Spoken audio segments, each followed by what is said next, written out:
안녕하세요. Riding on the Korean wave. Welcome to a brand new week on the Culture Wave. I'm Kwon So-ah in Seoul. Explore with us Korea's culture from all aspects and stay up to date with K-entertainment, K-diplomacy, K-content, K-everything. And before you know, you'll be booking your flight to Korea. Now today we're joined by our co-host Walter Lee in the studio. Hello Walter, happy Monday. Hello, so happy Monday to everyone. My name is Walter Lee and I'll give you your daily dose of K-Enter News, so stick around for that.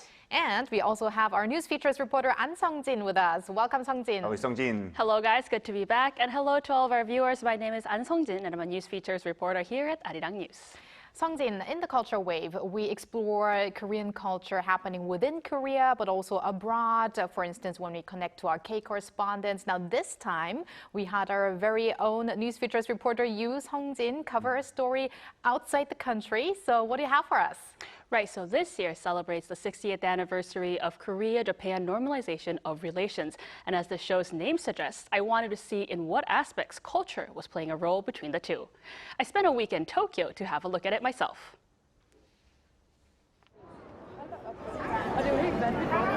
This year, 2025, marks the 60th anniversary of normalized relations between Korea and Japan.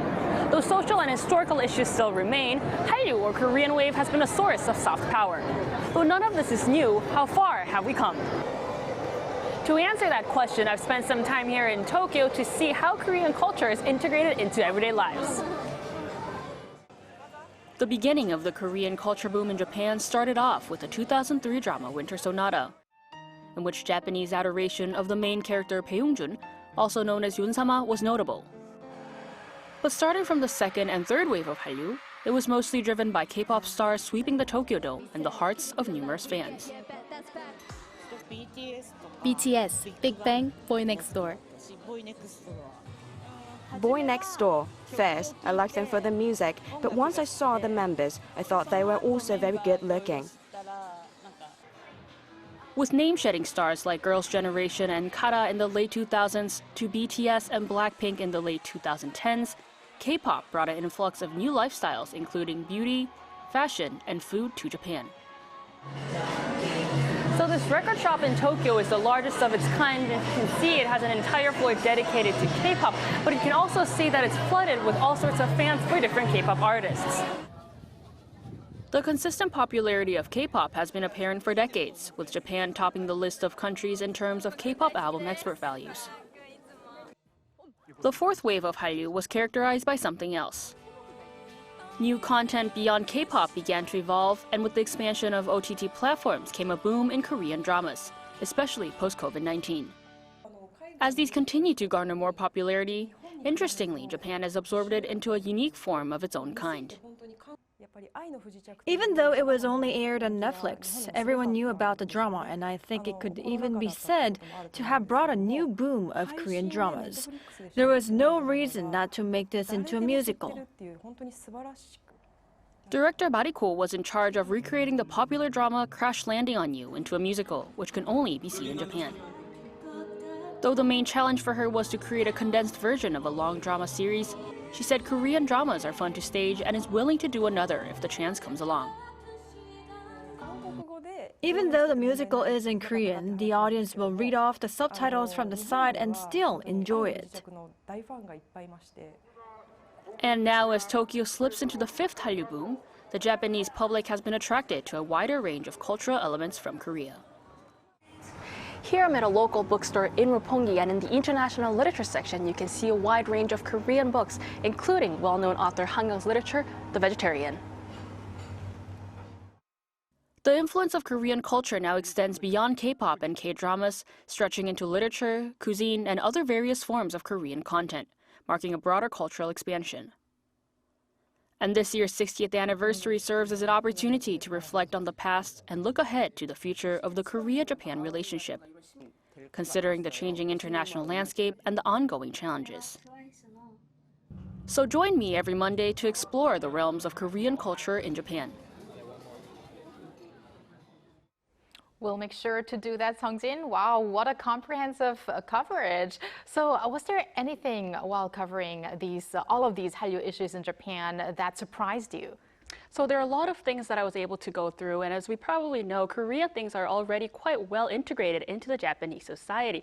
So a lot of them didn't really come too much of as something new or something different, but from small things like cosmetics or snacks in convenience stores to K-pop album shops, as we just saw, Korean products are fairly spread out quite across in the Japanese society.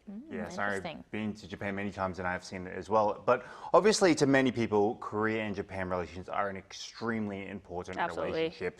So in what ways can we see efforts to boost the relationship between the two countries? Absolutely, Walter, as you just pointed out, with the number of visitors increasing for both countries, the Ministry of Justice and Foreign Affairs of Korea have announced a pilot program for a fast-track entry into selected airports in the two countries.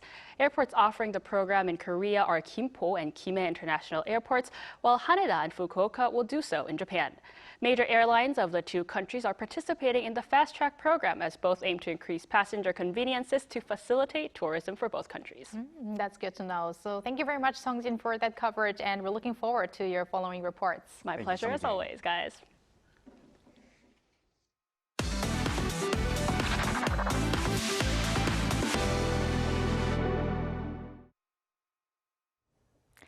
And now time for our daily dose of K-Enter News with Walter Lee. Walter, let's start off with a big celebration for boy group 17, and literally big celebration. A very big celebration. We did talk about them not too long ago, but on Sunday 17, turned Seoul's Jamsu Bridge into a spectacular concert venue. Now, the group performed on a stage spanning the bridge as a vibrant fireworks and laser lights lit up the sky with over 6,000 fans gathered for the event. Now, the free concert named B-Day Party burst stage at Jamsu Bridge marked the group's 10th anniversary, their decade anniversary. To accommodate the concert, they had to actually cut the traffic off the Jamsu Bridge, which was actually suspended for the night.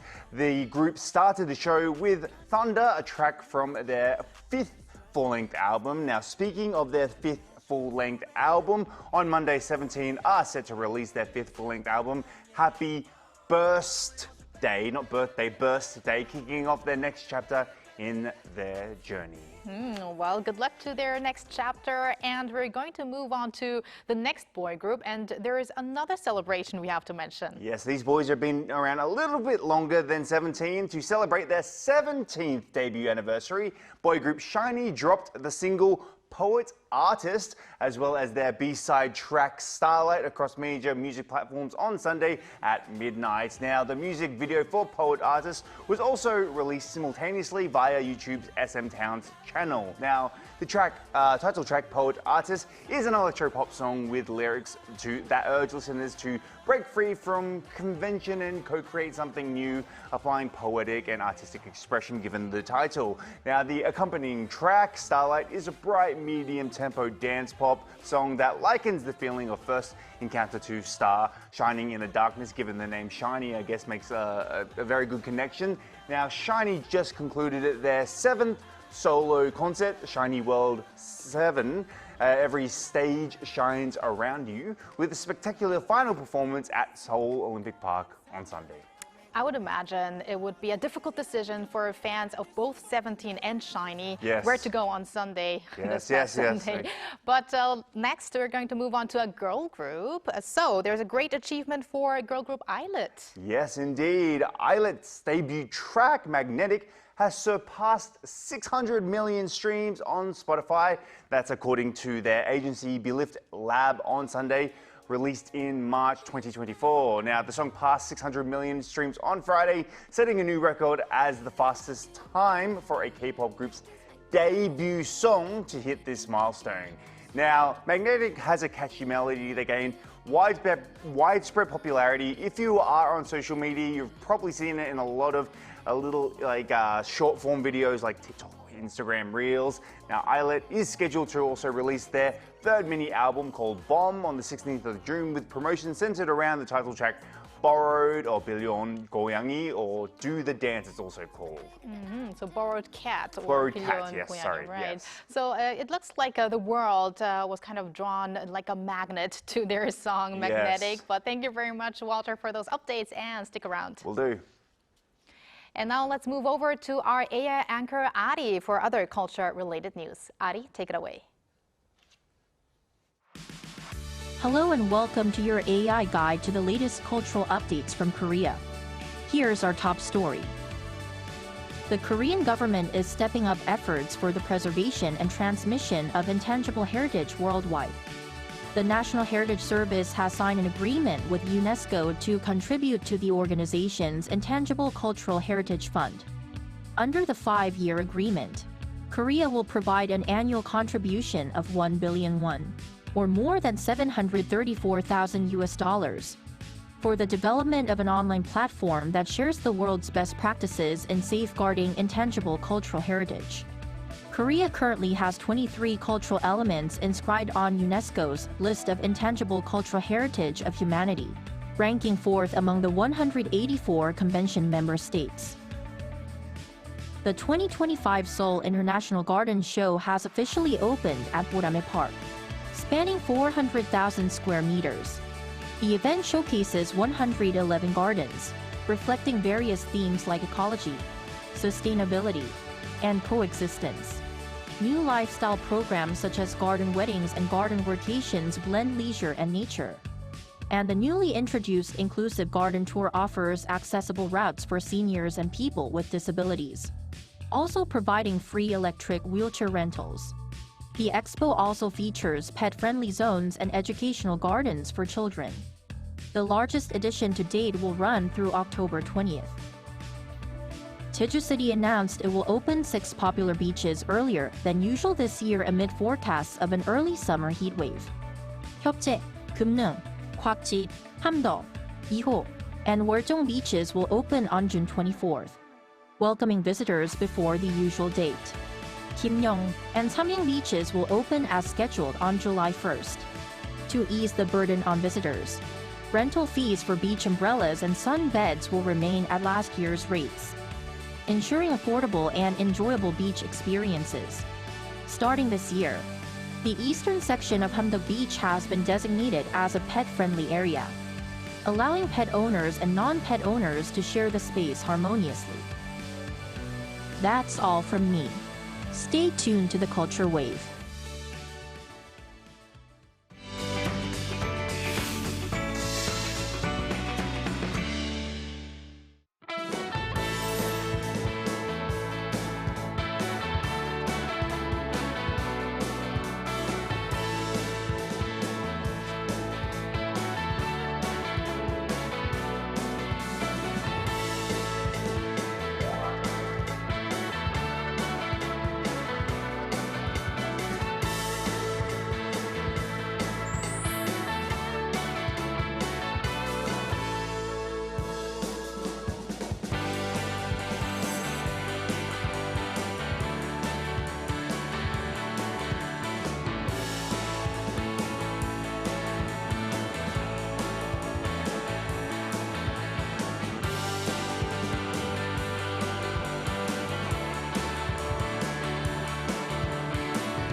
Webtoon and web novel are the keywords to look out for this summer as mega hits that have already proven their quality and fandom return as movies and OTT series on the big and small screens in the coming weeks.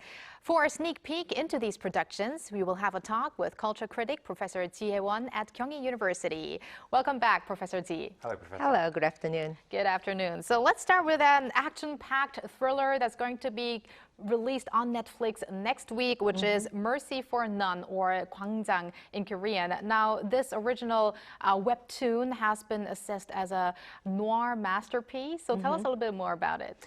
Right, Mercy for None, Kwangjang is a webtoon which had been released on Naver webtoon platform every Saturday from September 2020 to November 2021. Despite of its relatively short serialization period, it was very, very popular, especially with the male readers, and was called the best Korean noir webtoon, like black webtoon. So a lot of fans are actually looking forward to seeing the live action adaptation. It is a story about Ki-jun, who left a group of gang, but returns after 11 years due to the death of his younger brother, and tracks down the background behind his brother's death. Sounds very interesting. And now, also what's interesting is the lineup of the main cast members. There's So Ji-seop and Ho Jun-ho and Cha Seung-won and Gong Myung and many more. It looks like it's becoming more common to have all of these star actors appearing at once in such a production. Right, right. So the cast lineup of Mercy for None is remarkable. Besides the main character Ki-jun, played by So Ji-seop, there are two major groups of gang, Ju-eun and Bong-san. Lee Ju-eun, played by Ho Jun-ho, leads the group of Ju-eun, and Lee Jun-hyuk and Jo Han-chul are included in that group.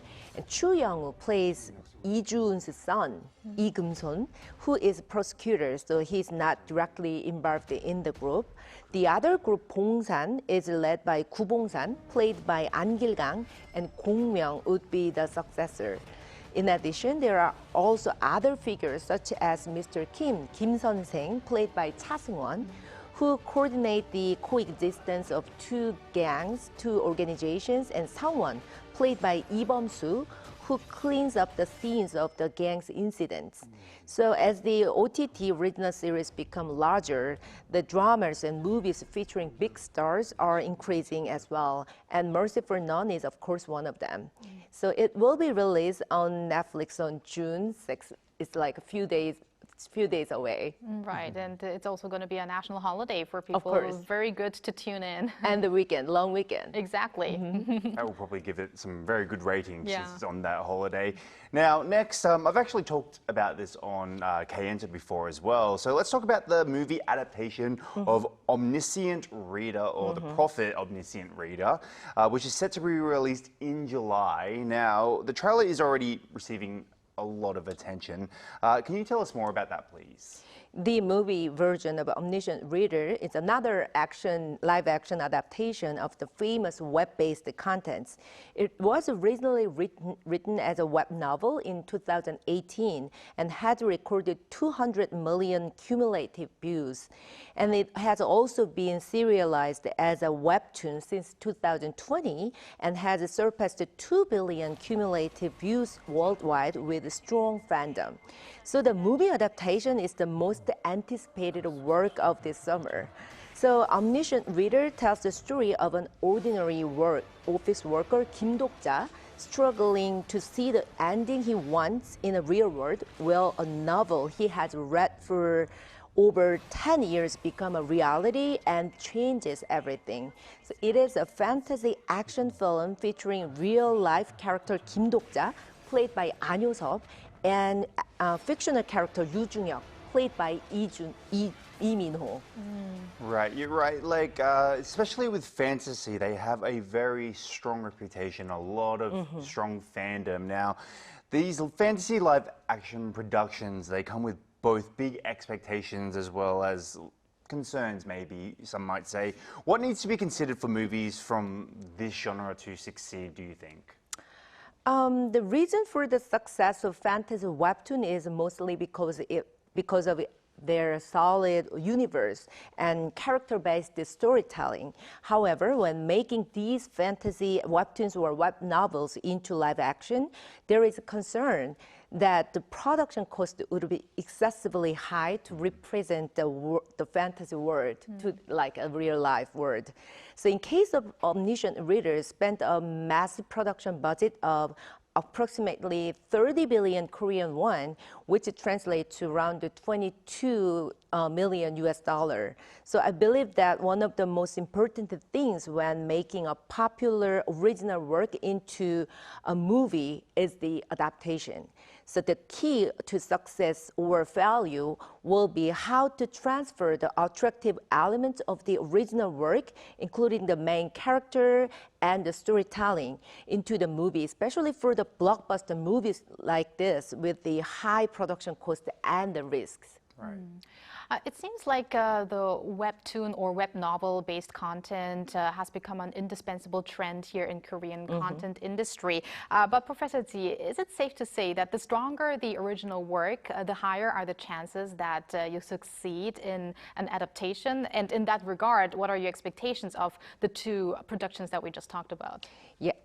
Honestly, I don't know it's safe to say because in the case of original content with a strong fandom, there are bound to be both expectation and concerns about the live action adaptations. So as soon as the trailer was released, Mercy for None received a lot of attention.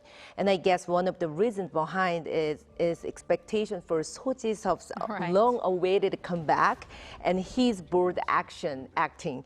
So the strong actors like Ho Jun-ho and Cha Sung-won and rising stars like Chu Young-woo and Gong Myung would offer some other attractive factors different from the webtoon. However, some audiences have already expressed the concerns about the movie version of Omniscient Reader because it's changed the characters, a little bit of characters, and reduced the storytelling. So those concerns are understandable, but I believe it would be a chance to discover a new narrative or character from a different point of view. Especially when it comes to web novels or webtoons or even books per se, we can't overlook the fans of the original work. In some of the cases, they can feel a little bit disappointed about the adaptations because they have it in their head already, their own thoughts about what the adaptation could be. So how should producers deal with this? When producers proceed with the adaptation, it is very, very important for the producers to communicate closely with the original writers and obtain their consent. So, and considering the specificity of the different medium, most original creators to admit to some degree of adaptations and some changes. So the producers emphasize these points in the promotional or marketing process to the audiences and to appeal to the fans of original work with a new attractive elements. I also feel that sometimes if you have famous actors, it's kind of even more difficult to match the original work's characters with the actor because you already know kind of the personality or character of the actor as well. So maybe that could be another task as well. But last but not least, Professor Ji, are there any other adaptations we can look forward in maybe the latter half of the year? Yeah, besides Mercy for None and Omniscient Readers, Casual starring Lee Jun-ho, Kim Hae-jun, and Kim Hyang-gi will be released later this year on Netflix. And Low Life Pine, the adaptation of Yoon Tae-woo's webtoon, the famous webtoon of the same name, will be released on Disney Plus, starring Yoo Sung-yong, Im Soo-jung, and Yang Se-jong. So more webtoon and web novel-based works are in production or scheduled to be released. So let's continue to watch. Let's do so. Well, thank you very much, Professor Ji, for your insights today, and have a great rest of the week. Thank you, Professor. Thank you very much. And thank you, Walter, as always. We're going to see you back soon. I'll see you very soon. Thank you for spending the past half an hour with us on the Culture Wave. Please join us again tomorrow on Tuesday at 2 p.m. Korea time, and maybe one day here in Korea.